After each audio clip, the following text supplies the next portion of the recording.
El presidente Pedro Castillo dejó sin efecto el llamado decreto de inmovilización social. Para profundizar en lo que se vive en nuestro país vecino, nos acompaña desde Lima Carlos Escafia, analista internacional, gerente de Imaginación Perú y académico de la Pontificia Universidad Católica de ese país. Carlos, bienvenido a Canal 24 Horas. Un abrazo a la distancia. Otro para ti, Andrés. ¿Cómo estás? Gusto de verte. Carlos, ¿cómo entendemos lo que está sucediendo en Lima, lo que está sucediendo en Callao? Uno ve, por lo menos lo que uno va conociendo del país vecino, un país que no es muy dado a la protesta social. Si no me equivoco, tú lo sabes mejor. ¿Qué está sucediendo en el Perú? Mira, bueno, yo soy chileno, tengo más de 24 años en Perú y lo que sí te puedo decir con seguridad, habiendo visto pues gobiernos desde la época de Alberto Fujimori del año 97 y siendo testigo en el último quinquenio, haber visto 4 presidentes en 5 años, lo que te puedo asegurar hoy es que el gobierno del presidente Pedro Castillo está en un punto sin retorno, Andrés.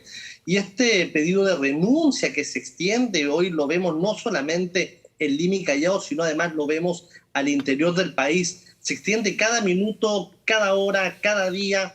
Y la verdad de las cosas, Andrés, que se lo ha ganado a pulso y es muy posible que el gobierno de este profesor rural se esté acercando al final básicamente por sus propios hechos, ¿sabes? Y concretamente es básicamente por la desconexión y la ausencia de sintonía social que cada vez es más evidente. Una serie de va y venes. Anoche, cuando los peruanos dormían, Carlos, cerca de la medianoche, el presidente Castillo promulgaba un decreto, sí, entregando inamovilidad básicamente para claro. Y hoy el Parlamento lo invita, concurre al Parlamento para buscar soluciones, Andrés, ante esta crisis social. Carlos, solamente un punto, que quiero invitarte a revisar declaraciones en vivo que estamos recogiendo de parlamentarios allá en el Congreso de Lima para que sigamos, obviamente, tras estas declaraciones, sigamos conversando, escuchemos. Perfecto. Sabemos nosotros que nuestra patria lamentamos y nos solidarizamos con aquellas familias de Junín que han tenido que perder a sus familiares. No queremos más muertes. Por eso es que se tomó la medida del día de hoy. Y esperemos que todo ciudadano sea altamente responsable al salir a las calles en una medida de protesta. Porque imaginémonos que ahorita suceda lo peor, un deceso, un fallecimiento. Imagínense la gran responsabilidad que asumiría en este momento el gobierno, que debemos de decir que acá también el Congreso tiene que asumir su responsabilidad como poder del Estado. En ese sentido, nosotros entendemos que el día de hoy ya tiene que acabar esta medida como lo anunció el señor presidente y esperemos que ese llamado a la paz y a la calma realmente sea asumido responsablemente por cada ciudadano. Muchas gracias, hermanos. Información desde el Congreso de la Escuchábamos ahí, Carlos, al diputado Elías Varas, vocero de la bancada Perú Libre. Tú me decías y nos contabas justamente antes de escuchar al parlamentario lo complicado que se ve al presidente Pedro Castillo. Recordemos que hace algunos días nomás zafó de otro proceso de vacancia, el que se ha hecho muy repetitivo ya en el Perú. Le renunció el ministro de Salud, ya no está 8 ministros de Salud en la pandemia, obviamente, antes que estuviera Pedro Castillo. Están las cuerdas del ministro de Educación. Un gobierno que realmente está súper complicado, ¿no? Sí, efectivamente. Mira, pero para contextualizar un poco cuáles son las razones que motivan esta nueva crisis política, te lo resumo muy brevemente. Cerca de 4 días atrás, el gremio de transportistas del Perú estaba promoviendo un paro indefinido y al presidente Pedro Castillo, en una vocería que él desarrolla, ojo con lo que les voy a contar, señala a la opinión pública que este paro y estos bloqueos de carreteras, consecuencia del incremento de los combustibles por la contingencia internacional y el reclamo de los transportistas, Castillo se refería a ellos como malintencionados y pagados. Situación que comienza a generar una serie de eventos en la población, en los transportistas, con la toma de carreteras y manifestaciones muy duras al interior del Perú, en provincias en donde Castillo inicialmente había recogido expectativas importantes, Andrés, al momento de postularse a la presidencia de la República, y que hoy básicamente se ven diluidas porque no ven en él finalmente estas expectativas que de alguna forma pensaban cubrir, finalmente esta frase que él utilizaba, no más pobres en un país rico, cada vez se diluye más. Y hay un tema muy sensible que hoy lo ves en la calle, es que la canasta, consecuencia de esta contingencia internacional, pero también de las condiciones nacionales, la permanente inestabilidad política, hay un tema muy sensible que es el factor hambre. Los peruanos pueden tolerar muchísimo y claramente han sabido convivir entre la inestabilidad política y lograron separar la economía. Pero cuando las ollas comienzan a sonar al interior del Perú y el hambre se hace manifiesta, no hay nadie que pueda detener finalmente el llamado del peruano del centro del Perú. Y en este minuto, fíjate, en la periferia de San Isidro comienzan ya a sentirse algunos cacerolazos, lo mismo que al interior de provincias y en otros distritos de Lima metropolitana. La respuesta del Ejecutivo, Andrés, la verdad de las cosas que no estuvo a la altura, en razón de estos antecedentes que te comentaba, decidió anoche colocar una inamovilidad particularmente para Lima y Callao, y hoy cuando concurre al Congreso decide retirarlo antes de que se cumplieran las casi 24 horas. Por eso te decía que hay una suerte de idas y vaivenes permanentes, y la verdad las cosas que ya le están pasando la cuenta, y le pasan la cuenta además en las provincias más sensibles y las que eran consideradas el bastión político de Perú Libre, Huancayo y Junín.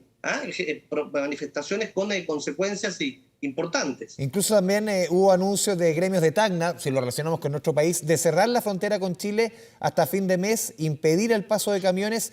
¿Qué efecto pudo haber tenido esto también?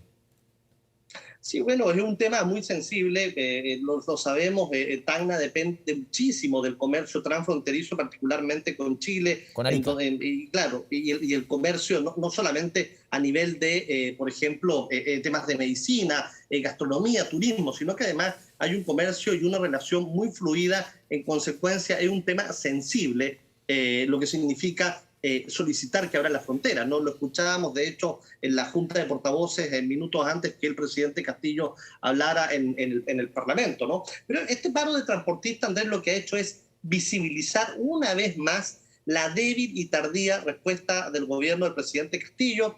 Las frases no ayudaron, que se dijeron las propias del presidente Pedro Castillo enfrentando a los transportistas, pero también teníamos al ministro de Justicia señalando que no pasaba nada si es que un día el Perú o Lima y Callao se paralizaban, ¿no? Por último, nadie se enfermaba por no comer un día. O sea, imagínate este tipo de frases bajo una contingencia tan compleja, la verdad que no necesariamente contribuyen a calmar las aguas si es que realmente es lo que se espera, ¿no? Carlos, medidas... Sí, para entender un poco el contexto. Aquí, claro, estamos en un escenario de inflación a nivel mundial, la discusión ha estado instalada en Chile, en Europa, en Estados Unidos. Tú comentabas el concepto del hambre. Aquí, más que responsabilizar de esta situación a Pedro Castillo, aquí es la poca cintura, la poca capacidad, las medidas que toma el gobierno para enfrentar esta situación. Mira, es una suma de varios efectos. Es primero la inexistente sintonía social, la impericia, Andrés, y también la improvisación. Pero por otro lado, es no entender, por ejemplo, dices, vamos a ir a una inamovilidad social por casi 24 horas. Oye, si uno conoce la realidad peruana, sabe que de cada 10 peruanos, 8 viven en la informalidad. Y acá si tú no sales a trabajar ese día no comes. Entonces, y además efectos económicos concretos. Hoy Lima y Callao perdió, o sea, el Perú perdió cerca de 300 millones de dólares. Entonces, vuelvo a decirte, no hay un análisis real. Es impericia, es improvisación, es demagogia, pero ojo, también es el temor a que la presión social los peruanos se sigan manifestando como lo hicieron con Manuel Merino de Lama, este presidente que duró 5 días y que finalmente lo terminaron sacando. Y el Congreso ahí debería actuar más allá del cálculo político que puedan hacer de lo que significa ir a una tercera vacancia presidencial. Sí, mientras estamos viendo justamente imágenes, Carlos, del centro de Lima, hoy día también en el transcurso del día la misma Defensoría del Pueblo declaró inconstitucional este toque de queda, como le mencionamos aquí en nuestro país, sus severos impactos. ¿Esto puede significar, un poco recojo tu última respuesta, que nuevamente se inicie un proceso de vacancia con estos argumentos y que ahí la situación de Pedro Castillo sea distinta al último proceso que no se logró ni de cerca el quórum? Efectivamente, fueron 55, 54, 19 abstenciones de un total de 130 diputados, ¿no? Y claro, ¿no? El comunicado que tú señalabas de la Defensoría del Pueblo ordenando el cese de la inamovilidad por ser inconstitucional y la postura del presidente Castillo hace minutos en el Congreso de la República dejando sin efecto esta medida, te demuestra pues que hay mucha improvisación, ¿no? Demasiada improvisación, ¿no?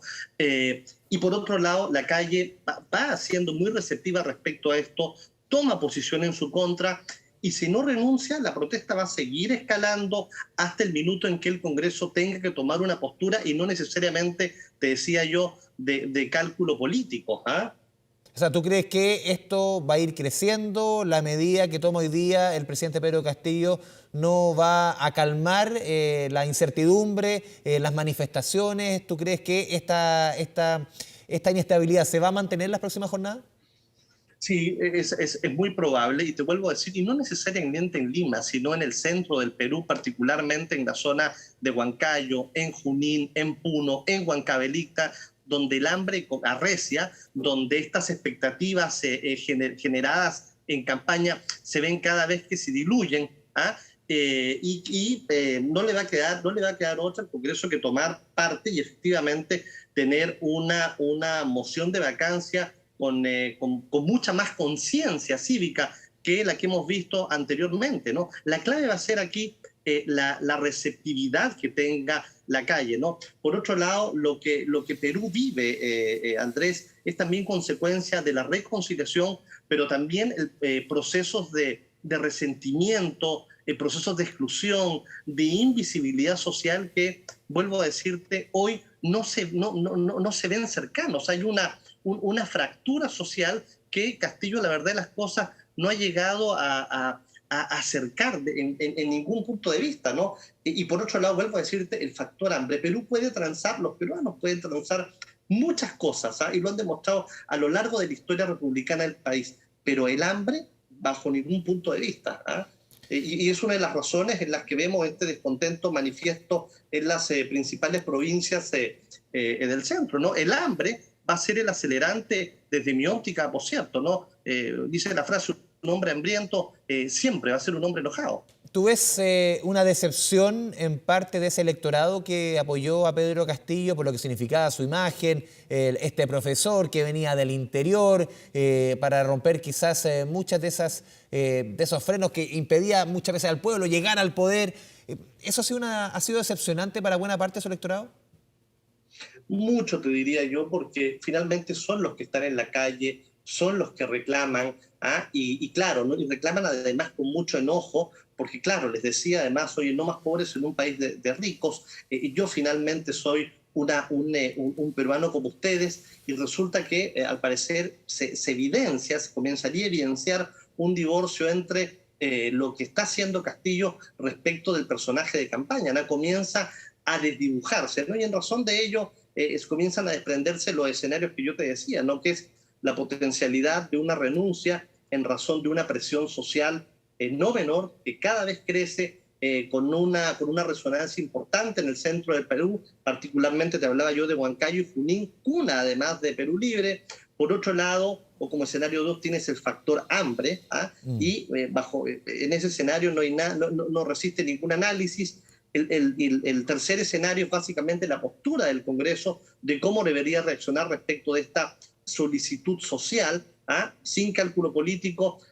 Hay un cuarto escenario que es la posibilidad de un juicio político. Yo lo veo, la verdad, las cosas que muy remoto y hay que decirlo, ¿no? Por mucho menos de lo que está pidiendo Perú, se evacuó al expresidente Vizcarra y después de días de movilización se termina sacando al presidente Merino, ¿no? Él termina renunciando. Merino, al breve, que como te decía, duró básicamente 5 días. Sí, mientras vemos imágenes del trabajo de la policía allá en el Perú, enfrentamientos con los manifestantes. Dentro de lo último que tú comentabas, Carlos, ¿se comenta o está dentro de la discusión de los medios allá en Lima una suerte de plan B si es que no sigue Pedro Castillo, si es que se puede dar este escenario de la vacancia? Recordemos, y tú mencionabas el caso de Martín Vizcarra, que era una posibilidad cuando estaba Pedro Pablo Kuczynski, después viene Merino, dura pocos días, 5 días, viene Sagasti. ¿Hay una suerte de plan B? ¿Se piensa qué liderazgo puede asomar en el caso de que se llegue a que Pedro Castillo tenga que dejar el poder, por ejemplo, en la votación de una vacancia? Mira, primero, la sucesión constitucional, que es una figura ordenada y presente además en la Constitución Política del Estado del Perú, habla de la sucesión. En consecuencia, quien debería asumir debería ser la vicepresidenta, la señora Dina Boluarte. Se ha especulado, se ha dicho que ella no necesariamente asumiría y que renunciaría, ¿no? Pero una cosa es lo que se dice y otra es lo que finalmente manda la legislación vigente. ¿Ah? Si es que ella renunciase al encargo, es altamente, o sea, correspondería que la mesa directiva del Congreso, la presidenta del Congreso, asume el encargo, pero además convoca a elecciones generales, es decir, eso significa que son elecciones para fórmula presidencial, pero también para congresista. Entonces, cuando yo te hablo de cálculo político, entra en escena este análisis, no dentro de los parlamentarios que ni siquiera llevan un año, ¿ah? Y además no hay reelección inmediata. En consecuencia, perderían sus escaños. Se abre todo un abanico de posibilidades, lamentablemente lo que estamos viendo en el Perú, tú lo has comentado durante los últimos minutos, unos años que se han visto de sucesiones de presidentes e inestabilidad. Carlos Escafi, muchas gracias por el análisis desde la capital peruana. Un abrazo. Con mucho gusto, Andrés, que esté muy bien. Adiós.